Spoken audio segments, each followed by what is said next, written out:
सहनौ अवतु सहनौ भुनक्तु सह वीर्यंकरवावहै तेजस्विनोऽधीतमस्तु मा विद्विषावहै। ओम शांति शांति शांति। ओम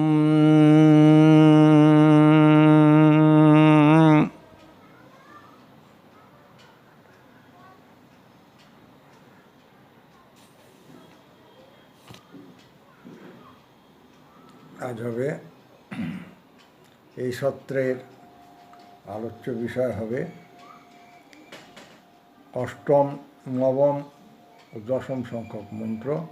কঠোপনিষদ দ্বিতীয় অধ্যায় দ্বিতীয় পল্লীর অন্তর্গত অষ্টম নবম ও দশম সংখ্যক মন্ত্রের পাঠ ও আলোচনা।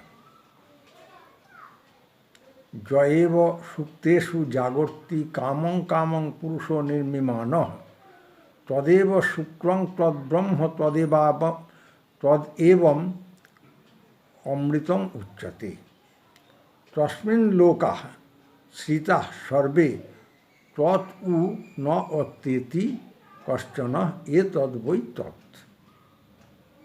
এই হচ্ছে অষ্টম মন্ত্র।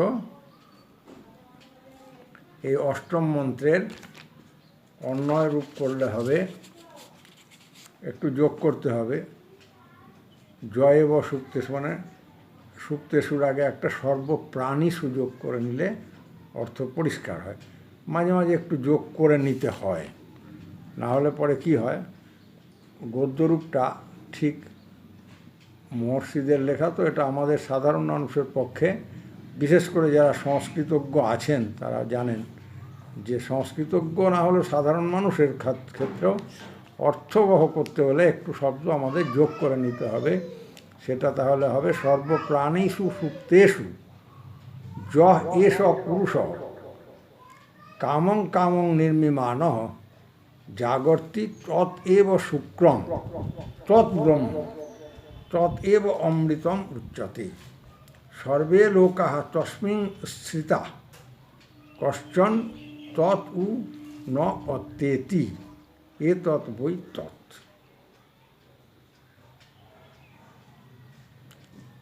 সর্বপ্রাণীষু সুপ্তেষু, এটা মলয় তপনদায়দের জন্য বলি এভাবে ভেঙে ভেঙে, সমস্ত প্রাণী ঘুমিয়ে পড়লে, নিদ্রিত হলে, য এসব পুরুষ যে এই পুরুষ, কামং কামং নির্মিমান কাম্যবস্তু পরস্পর নির্মাণ করে জাগর্তি জেগে থাকেন, ততেব শুক্রম তিনি শুদ্ধ, তৎ ব্রহ্ম মানে তিনি ব্রহ্ম, তৎএব অমৃতম উচ্যতে, অমৃতম মানে যার মরণ নেই, অবিনাশী।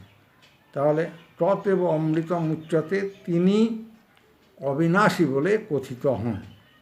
সর্বে লোকা পৃথিবীর আদি লোক, সমস্ত লোক, তস্মিন শ্রিতা তার আশ্রিত হয়ে আছে, কশ্চন ততু ন অত্যেতি কিন্তু কেউই তাকে সারপাস করে অতিক্রম করে যেতে পারে না, অতিক্রম করতে পারে না। এ তৎ বৈ তৎ মানে ইনি সেই আত্মা।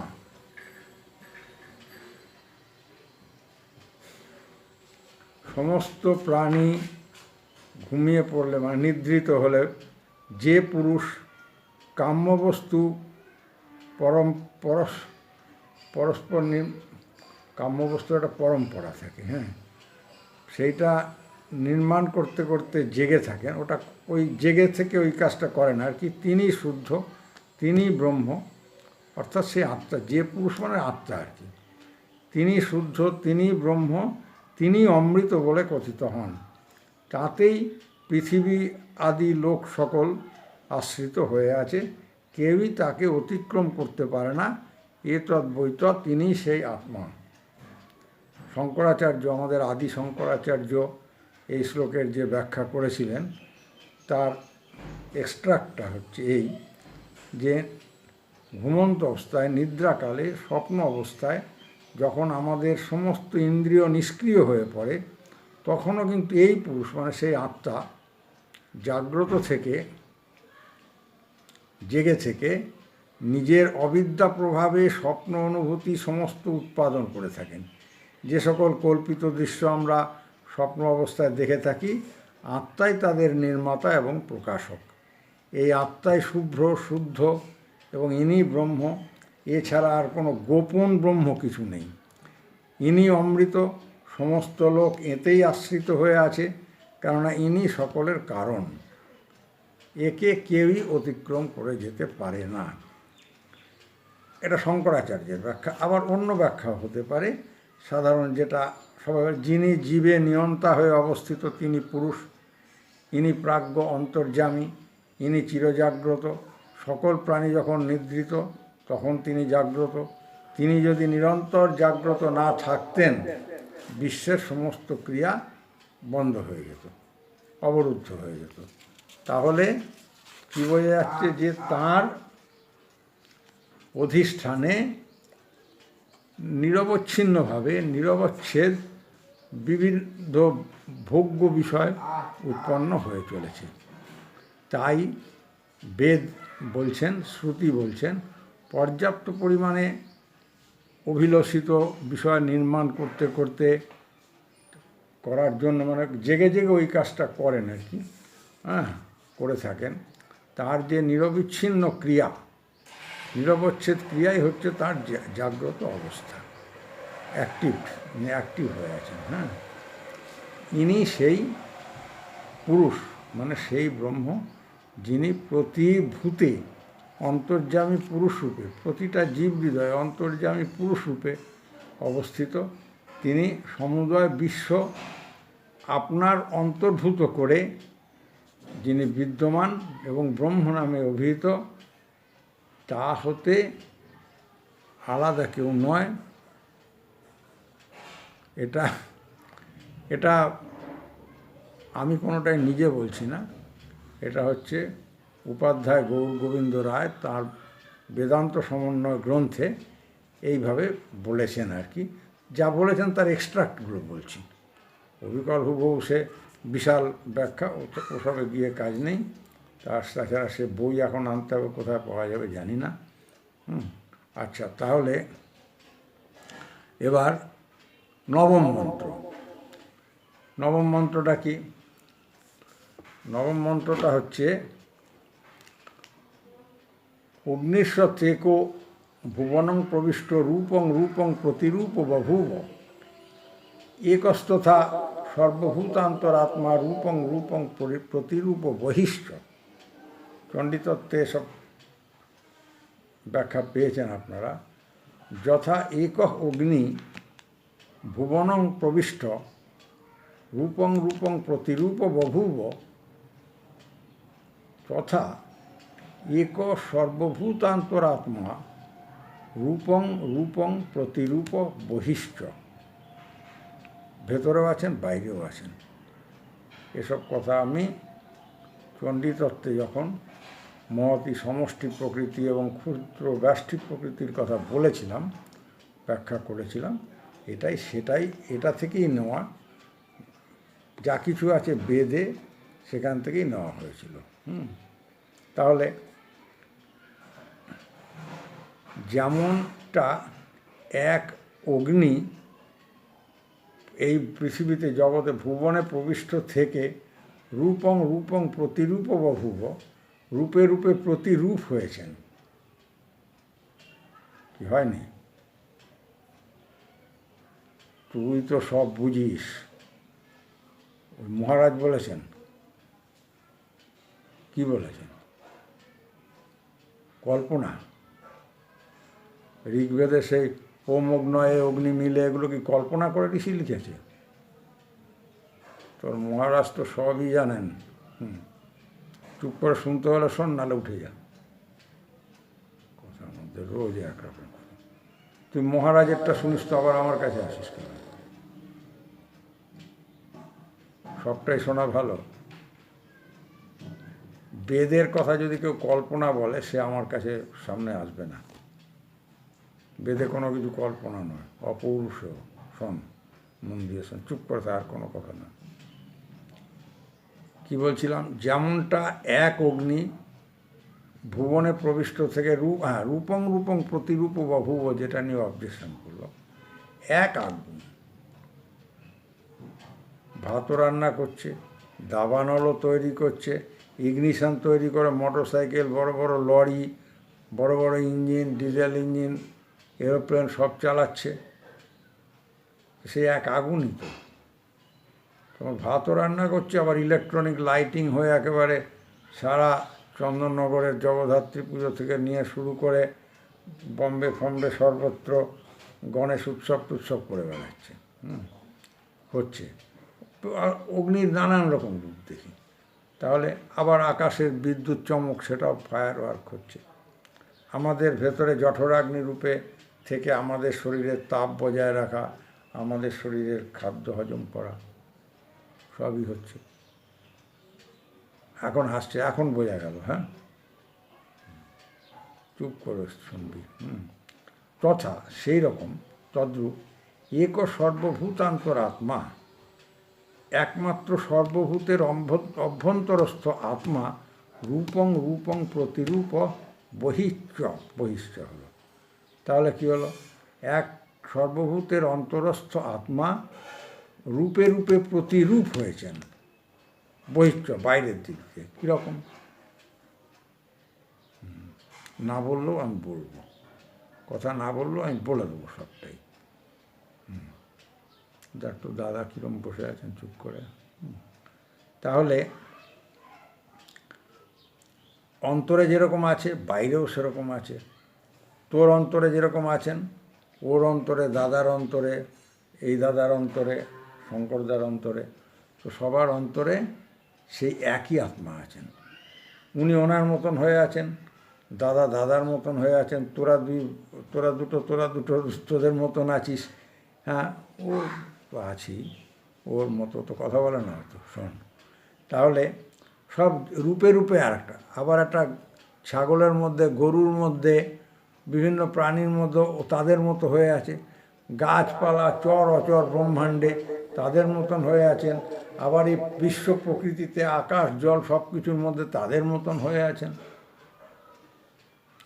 এই জন্যই বলা হচ্ছে, প্রথমে বলা রূপং রূপং প্রতিরূপ বভুব, প্রতিরূপে রূপে তার মতন হয়েছেন। আবার এখানে বলেন স্বরূপং রূপং প্রতিরূপ বহিষ্ঠ, বাইরেও সেই নানান রকম হয়েছেন, বিভিন্ন রকম, যেখানে যেমনটা ঠিক সেখানে তেমনটাই হয়েছেন। তাহলে এক অগ্নি যেমন জগতে প্রবিষ্ট থেকে রূপে রূপে প্রতিরূপ হয়েছেন, সেই রকম এক সর্বভূতের অন্তরাত্মা রূপে রূপে প্রতিরূপ হয়েছেন এবং তাদের বাইরেও আছেন। সর্বদেহে সর্বরূপে একই আত্মা বিদ্যমান। অগ্নির সাথে এক্সাম্পল দিয়ে বিষয়টা এই শ্লোকে বলা হয়েছে, এই মন্ত্রে বলা হয়েছে। অগ্নি যেমন এক এবং অপরূপ হয়েও এই জগতের প্রত্যেক বস্তুতে থেকে গিয়ে সেই বস্তুর রূপানুসারে তারই প্রতিরূপ হয়ে প্রকাশ পায়। গ্যাস ওভেনে যেই লাইটার মারলি, গ্যাস অন করে দিয়ে সেরকম গোলই হয়ে গেল। আবার কয়লার যেখানে আগুন দিলি, স্টিম লোকোতে যখন ফায়ার করা হলো, সেখানে সেই রকম হয়। আমার লক্ষ্য হচ্ছে সিম্পলিফিকেশন করা, সরলীকরণ করা। আমি কোনো পণ্ডিত লোক নই যে একটা কিছু নতুন তত্ত্ব বলছি, তা নয়। তাহলে কি হলো? সেই বস্তুর রূপ অনুযায়ী তার যেরকমভাবে ব্যবস্থা রাখা হয়েছে সেই অনুযায়ী সেই রকম প্রতিরূপ হয়ে প্রকাশ পায়। তেমনি সর্বভূতের অন্তরাত্মা ব্রহ্ম এক এবং অরূপ হয়েও নিজের জ্ঞানে নিহিত রূপসমূহের মধ্যে প্রতিরূপ আকারে বিশ্বে প্রকাশিত হয়েছেন। বলার অর্থ হচ্ছে এই যে জগতে যে সকল রূপ আমরা দেখতে পাই, সে সমস্তই ব্রহ্মের জ্ঞানে নিহিত এবং তাদের জ্ঞানে নিহিত রূপসমূহই জীবের নিকট তাদের প্রতিরূপ আকারে প্রকাশ পাচ্ছে। জীব তার ইন্দ্রিয় মনের ক্রিয়া দ্বারা যে জ্ঞান লাভ করে সেটা প্রতিরূপাত্মক, প্রাতিভাষিক, রিপ্রেজেন্টেটিভ, কোনো একটা কিছুকে রিপ্রেজেন্ট করছে। কাজেই জীব সমস্ত বস্তু সকলের মধ্যে আসল রূপটা দেখতে পায় না। সব জায়গায় কেউ না কিছুকে রিপ্রেজেন্ট করছে। এবারে নির্বিকার নিরীশ্বর ব্রহ্মকে সে দেখতে পাচ্ছে, তার নিকট প্রতিরূপটাই, রিপ্রেজেন্টেশনটাই বড় হয়ে প্রকাশ পাচ্ছে, রিফ্লেকশনটাই বড় হয়ে প্রকাশ পাচ্ছে। আর এইরকমভাবে প্রকাশ পাচ্ছে বলেই ব্রহ্ম যে তাদের প্রতিরূপ হয়ে বিশ্বে প্রকাশিত হয়েছে সেটা লোকে বুঝতে পারছে না। ব্রহ্ম সৃষ্টির মধ্যে আপনাকে বিভিন্ন রূপে প্রকাশ করছেন, কিন্তু ওই সব রূপের মধ্যে তিনি কনফাইন্ড হয়ে নেই, তিনি আবদ্ধ হয়ে নেই, তিনি প্রকাশ পাচ্ছেন মাত্র। সেই জন্যেই এদের অতীত তিনি অবিকৃত রূপে আছেন, আবার অন্তরেও তিনি, বাইরেও তিনি সর্বস্ব এবং সর্বাতীত। তিনি সর্বস্ব। কেন সর্বস্ব? তিনি সর্বগত এবং ইমিনেন্ট এবং সর্বাতীত, at the same time transcendent, at the same time সর্বাতীত ট্রান্সেন্ডেন্ট।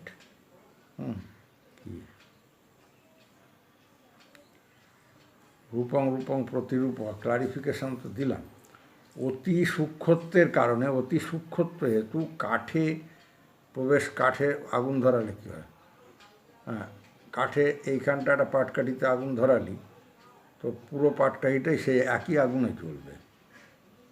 আবার হ্যাঁ, সমস্ত শরীরে, সবার জীব শরীরে প্রবেশ হওয়াতে প্র্যাকটিক্যালি তাদের ভেতরেও আগুন আছে। তা রূপে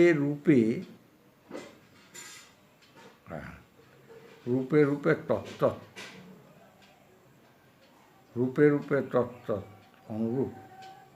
অনুরূপ একেবারে। হ্যাঁ, বহিষ্ঠ মানে আকাশ কীরকম হয়?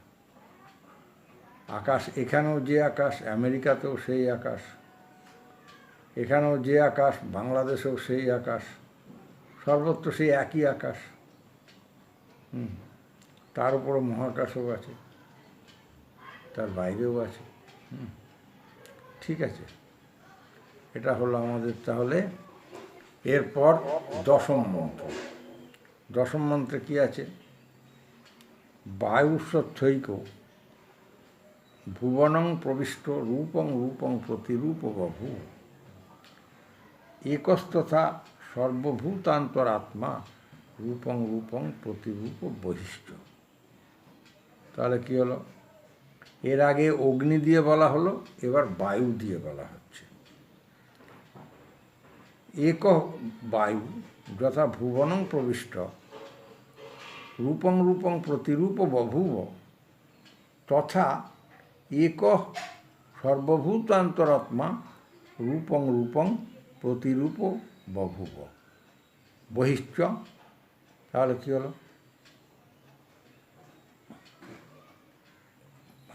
এক বায়ু যেমন জগতে প্রাণরূপে প্রবেশ করে, বাতাস না হলে আমরা নিঃশ্বাস নিতেই পারতাম না, বাতাসই প্রাণ। হ্যাঁ, বায়োত্বং ব্রহ্মাংশী আছে, এরপরে সব আছে, বেদান্তের সমস্ত কিছু আছে, বেদান্ত নির্ভর করেই কথা বলা হচ্ছে। তাহলে এক বায়ু যথা ভুবনং প্রবিষ্ট, এক বায়ু যেমন জগতে প্রাণরূপে প্রবিষ্ট হয়ে রূপং প্রতিরূপ বভূব, রূপে প্রতিরূপ হয়েছেন, তথা মানে তেমনি করে সেই রূপে এক সর্বভূতান্তরাত্মা, সর্বভূতের এক অন্তরাত্মা রূপং প্রতিরূপ বভূব, মানে সেই সর্বভূতের এক অন্তরাত্মাই রূপে প্রতিরূপ হয়েছেন। বহিচ্চ মানে তাদের বাইরেও আছেন। তাহলে একমাত্র বায়ু যেমন জগতে প্রাণরূপে প্রবিষ্ট হয়ে রূপে প্রতিরূপ হয়েছেন, সেই রকম একমাত্র সর্বভূতের অন্তরস্থ আত্মা রূপে প্রতিরূপ হয়েছেন, এবং তাদের বাইরেও আছেন। এর আর নতুন ব্যাখ্যা কিছু নেই। ওখানে অগ্নিরূপে, এখানে বায়ুরূপে। কথাটা কী দাঁড়ালো? মুদ্রা কথাটা হলো এই আত্মাই পুরুষ, তিনি পুরুষ রূপে সর্বঘটে ঘটে সদা বিরাজমান। মানুষ যখন ঘুমোয় তখন তার সমস্ত ইন্দ্রিয়, যা আগেই বলেছি অবিদ্যায় আচ্ছাদিত থাকে, তারাও ঘুমিয়ে থাকে, কিন্তু সেই অবস্থার মধ্যেও জেগে থাকা আত্মা তার নিজের কাজ করে চলে। শ্বাস রূপে প্রবাহমান চেতনা রূপে, যদিও সে চেতনার সঙ্গে ইন্দ্রিয়ের কোনো যোগ থাকে না, সেই চেতনার সাথে কিন্তু আমরা তাহলে স্বপ্ন টপ্ন দেখি কেন? কোনো বিষয়ের ওপর অতিরিক্ত আসক্তি বা তা নিয়ে অতিরিক্ত চিন্তার ফলে অবিদ্যায় অজ্ঞানে আচ্ছাদিত যেসব কর্মগুলো থাকে সেইগুলো আমরা স্বপ্নরূপে দেখি, কিন্তু সেটাও ইন্ডিপেন্ডেন্টলি দেখতে পারি না, সেটা ওই আত্মার সাহায্য নিয়েই দেখতে হয় আমাদের। আত্মার সহায় না হলে এটা দেখা যাবে না। এইবার যারা নিজ নিজ সদ্গুরু প্রদত্ত কাজ, দুবেলা হোক তিনবেলা হোক, যার যেমন অ্যাসাইনমেন্ট আছে সেইভাবে করেন, তারা পূরক রেচকের মাধ্যমে প্রাণ অপানের গতি সর্বদা জানেন। এসব সর্বদা আমাদের দুই নস্ট্রিল দিয়ে প্রবহমান। কোনো দেহের মধ্যে আত্মার যতক্ষণ স্থিতি, অর্থাৎ প্রাণ শক্তির যতক্ষণ স্থিতি, ততক্ষণই দেহের কাজ করার ক্ষমতা থাকে। প্রাণ বেরিয়ে গেলে শরীর থেকে ইন্দ্রিয় রিপু যাই বলি কোনো কাজ, এসব কথা আগে বললাম, কাজ করতে পারে না। কিন্তু প্রাণন ক্রিয়া করার সময়ে, নিজ নিজ সদ্গুরু প্রদত্ত প্রাণন ক্রিয়া করার সময়ে যখন প্রাণ কোনো বিন্দুতে স্থির হয়, তখন ইন্দ্রিয়দের কার্যক্ষমতা লোপ পেয়ে যায়। কার্যক্ষমতা মানে মনের অস্তিত্ব লোপ পেতে থাকে, এবং ইন্দ্রিয়দের যাতে আশ্রয় করে সেই ইয়েটা থাকে না, ফলে তখন তাদেরও মনের সঙ্গে ইন্দ্রিয়ের ডিট্যাচমেন্ট ঘটে একটা। কিন্তু তখন কিন্তু আমাদের দুই নাক দিয়ে শ্বাস চলে না। এর আগেও বলেছি যে প্রাণাপান সমকৃত্বা নাসাভ্যন্তরচারিণ, শ্রীমদ্ ভগবদ্গীতায় আছে, আপনারা জানেন, পড়েছেন। তাহলে তখন সারা শরীর ও প্রাণ শুধুমাত্র আত্মায় যুক্ত হয়ে শুদ্ধ সত্যের মধ্যেই বিচরণ করে। তাই সমস্ত ইন্দ্রিয় ও রিপু এরা সকলেই আত্মায় আশ্রিত। ইনি শুদ্ধ সত্য ব্রহ্ম, আদিত্য শিব, নারায়ণ ব্রহ্মা, অমৃত, যেভাবেই বলো, এই টোটাল কম্প্রিহেন্সিভ ব্যাপারটা হচ্ছে। আমরা সকলেই প্রাণ সমুদ্রের মধ্যে ভেসে আছি। প্রাণ না থাকলে আমরা নেই। শরীর রূপ যে নৌকো, এটা এই প্রাণরূপ সমুদ্র ছাড়া চলতে পারে না। আর মৃত্যু মানে the end of all existence, all sorts of existence. অর্থাৎ সমস্ত আগে পুরনো যেসব অতীত কর্ম, সে তার কর্মফল ভোগ বা নতুন কর্মফল সৃষ্টির উদ্দেশ্যে আবার নতুন শরীর তৈরি হওয়া, নবকলেবর তৈরি হয়ে সেটাকে আশ্রয় করে আবার নৌকো বেয়ে চলো, জীবন তরণী বয়ে চলো, ভুবনের ঘাটে ঘাটে ফিরিছ সদাই, এক হাটে লও বোঝা, শূন্য করে দাও অন্য হাটে। সেই জন্য এই আমাদের শরীরের ভেতরে প্রাণ আগুন রূপে, আগুনের কথা বলা হয়েছে, আগুন রূপে বলছি, আগুন রূপে, অগ্নিরূপে নাভিচক্রে অবস্থান করে, যেটাকে যোগের ভাষায় বলা হয় মণিপুর চক্র। সব বলার দরকার নেই এখানে, তবু বুঝিয়ে দিলাম যদি কেউ যোগাভ্যাস করেন। এই নাভিচক্রে পঞ্চবায়ু প্রাণীর পুষ্টি সাধন করে। হ্যাঁ, শ্রী বিষ্ণু প্রদীপিকা গ্রন্থে এটা ডিটেল আছে। ইগনিশন ওয়ার্ক, এক্সক্রিশন ওয়ার্ক বলা আছে। এই পঞ্চবায়ু হলো প্রাণ, অপান, উদান, ব্যান ও সমান। এখন এই প্রাণকর্মের দ্বারা পঞ্চবায়ুকে সমান বায়ুতে রূপান্তরিত করলে প্রাণ পৃথিবীরূপী দেহ, অর্থাৎ এই কণ্ঠ হতে মূলাধার ও তার ঊর্ধ্বে যারা যারা আরও হায়ার ক্রিয়া, আরও সাধন তপস্যা বেশি করেন,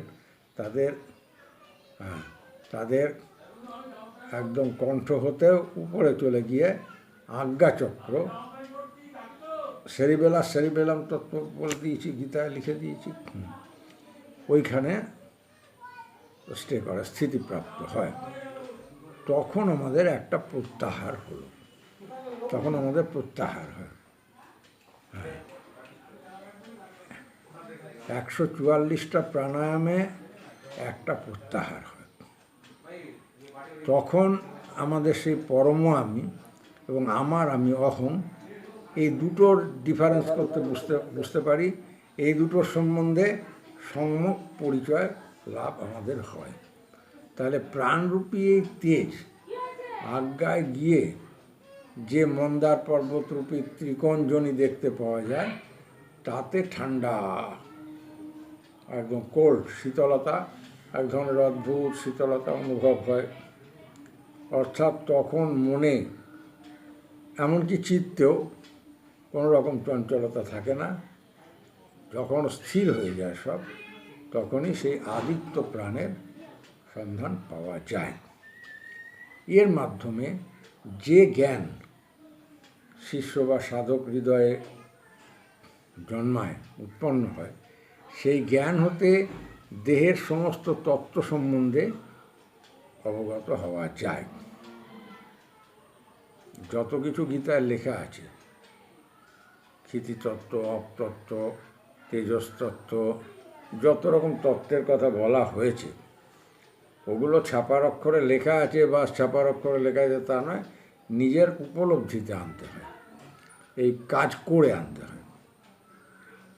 কৃপা মানে কৃধাতুতে পাপ প্রত্যয় করলে, মানে করে পাওয়া। অর্থাৎ যারা করবেন আপনারা, তারাই এর সন্ধান পাবেন। তাহলে এরপর ধরুন অনাহত ধ্বনি তখন ওঙ্কার নাদ রূপে আমাদের শ্রুতিগোচর হয়, শুনতে পাই। এই নাদই পবন রূপে অনাহত চক্রে অবস্থান করে। আমরা জানতে পারি এই জগৎ তাঁর থেকে সৃষ্ট। এই জগতের যাবতীয় উপাধিগত জড়, চেতন, অচেতন, গাছপালা, সমস্ত পদার্থের ভেতরে এই আত্মা আপন অমর অক্ষয় তেজ বিকশিত করে বিদ্যমান আছেন। ওই স্বরূপর ক্ষমতার অতীত। রূপ, রস, শব্দগন্ধের কোনো বশের থাকে না। আত্মা একেবারে অমর অক্ষয়। এসব কথা বেদান্তের কথা আগে বলেছি। তাহলে জ্ঞানেন্দ্রিয়, কর্মেন্দ্রিয়, মন, বুদ্ধি এসবের বাইরে তিনি সর্ববিকার বর্জিত, সব রকম বিকার বর্জিত একমেব দ্বিতীয়ম। শরীরের দেহ, শরীরের শরীর, মনের শক্তি, চিত্তের বৃত্তি এবং বায়ু, পিত্ত, কফ ইত্যাদি যত শারীরিক সমস্ত ধাতুর কন্ট্রোলার। তিনি এ জগৎ আধার স্বরূপ, মহা তেজময়, সহস্র কিরণশালী ভাস্কর। তিনি সর্বত্রগামী, সর্বব্যাপী। তিনি পঞ্চভূতের মধ্যে বিরাজমান হয়ে আছেন। পরব্রহ্মের বীজ রূপে সকল জীবের চৈতন্য স্বরূপে বিদ্যমান। যারা ক্রিয়াবান এখানে আছেন, যারা শুদ্ধ শিষ্যত্ব লাভ করেছেন, তারা নিজের নিজের প্রাণকে ব্রহ্মজনীর মধ্যে দিয়ে প্রবেশ করিয়ে এই আত্মতত্ত্ব সম্পর্কে উপলব্ধি হয় তাদের। যাদের অন্তঃকরণে এই জ্ঞান দৃঢ়রূপে প্রতিষ্ঠিত, তিনি এই মায়াময় তারা এই মায়াময় সংসারের সব রকম ভ্রান্তি ও শক্তিকে অতিক্রম করে প্রকৃত জীবন মুক্তির পথে এগিয়ে গিয়ে তাকে লাভ করতে পারেন। সচ্চিদানন্দ জীবাত্মা রূপে নানা দেহের মধ্যে প্রবেশ করে নানা দেহের মধ্যে তার মতো ইন্ডিভিজুয়ালিটি মেনটেন করে স্বতন্ত্র হয়ে থাকেন। তার অখণ্ড রূপের তাতে বিন্দুমাত্র ব্যাঘাত ঘটে না। তার জন্ম মৃত্যু নেই। অজোপি সন্নবায় আত্মা ভূতানাম ঈশ্বরোপি সন প্রকৃতিংসাম অধিষ্ঠায় সম্ভবামি আত্মমায়া। আত্মার কি অদ্ভুত ডিফাইন করছেন ভগবান শ্রীকৃষ্ণ শ্রীমদ্ ভগবদ্ গীতাতে। তাই নিজের শ্রী গুরুদেবের আদেশ উপদেশ মতো যথাসাধ্য কাজ করে এগিয়ে যেতে পারলে এই পবিত্র তত্ত্ব হৃদয়ের মধ্যে এর উপলব্ধি হয়, বেশ কংক্রিটলি হয় আর কি। এবং করতে পারলে তখন একটা পবিত্র জীবনমুক্ত অবস্থা লাভ করা যায়। তাকে আমরা মহাপুরুষ বলি, জীবনমুক্ত পুরুষ বলি। যাক, আর নয়, এখন এই সম্পূর্ণ যে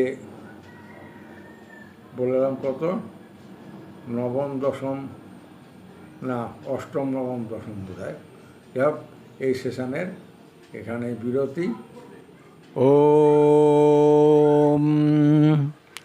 সহনৌ অবতু সহনৌ ভুনক্তু সহ বীর্যং করবাবহৈ তেজস্বিনৌ অধীতমস্তু মা বিদ্বিষাবহৈ। ওম শান্তি শান্তি শান্তি। ওম